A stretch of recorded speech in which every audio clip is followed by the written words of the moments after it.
An Occurrence at Owl Creek Bridge, Chapter 1. A man stood upon a railroad bridge in northern Alabama, looking down into the swift water 20 feet below. The man's hands were behind his back, his wrists bound with a cord.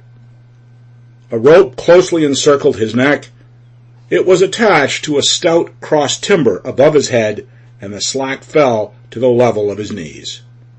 Some loose boards laid upon the sleepers supporting the metals of the railway supplied a footing for him and his executioners, 2 private soldiers of the Federal Army, directed by a sergeant who in civil life may have been a deputy sheriff. At a short remove upon the same temporary platform was an officer in the uniform of his rank, armed. He was a captain. A sentinel at each end of the bridge stood with his rifle in position known as support, that is to say, vertical in front of the left shoulder, the hammer resting on the forearm thrown straight across the chest, a formal and unnatural position enforcing an erect carriage of the body. It did not appear to be the duty of these 2 men to know what was occurring at the center of the bridge. They merely blockaded the 2 ends of the foot planking that traversed it. Beyond one of the sentinels, nobody was in sight. The railroad ran straight away into a forest for 100 yards, then, curving, was lost to view. Doubtless there was an outpost farther along.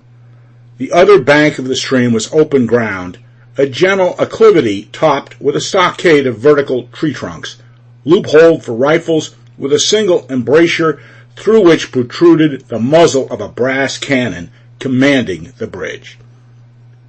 Midway up the slope between the bridge and fort were the spectators, a single company of infantry in line at parade rest, the butts of their rifles on the ground, the barrels inclining slightly backward against the right shoulder, the hands crossed upon the stock. A lieutenant stood at the right of the line, the point of his sword upon the ground, his left hand resting upon his right.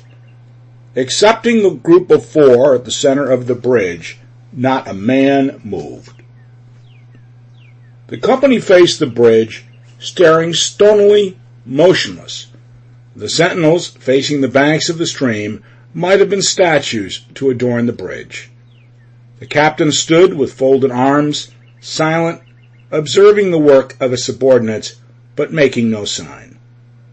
Death is a dignitary who, when he comes announced, is to be received with formal manifestations of respect, even by those most familiar with him. In the code of military etiquette, silence and fixity are forms of deference.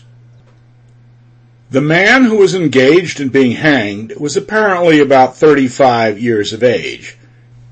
He was a civilian, if one might judge from his habit, which was that of a planter. His features were good, a straight nose, firm mouth, broad forehead, from which his long, dark hair was combed straight back, falling behind his ears to the collar of his well-fitting frock coat. He wore a mustache and pointed beard, but no whiskers. His eyes were large and dark gray, and had a kindly expression which one would hardly have expected in one whose neck was in the hemp. Evidently, this was no vulgar assassin. The liberal military code makes provision for hanging many kinds of persons, and gentlemen are not excluded. The preparations being complete, the 2 private soldiers stepped aside, and each drew away the plank upon which he had been standing. The sergeant turned to the captain, saluted, and placed himself immediately behind that officer, who in turn moved apart 1 pace. These movements left the condemned man and the sergeant standing on the 2 ends of the same plank, which spanned 3 of the cross ties of the bridge.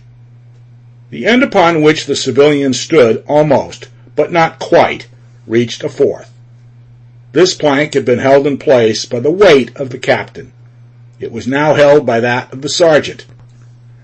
At a signal from the former, Sample complete. Ready to continue?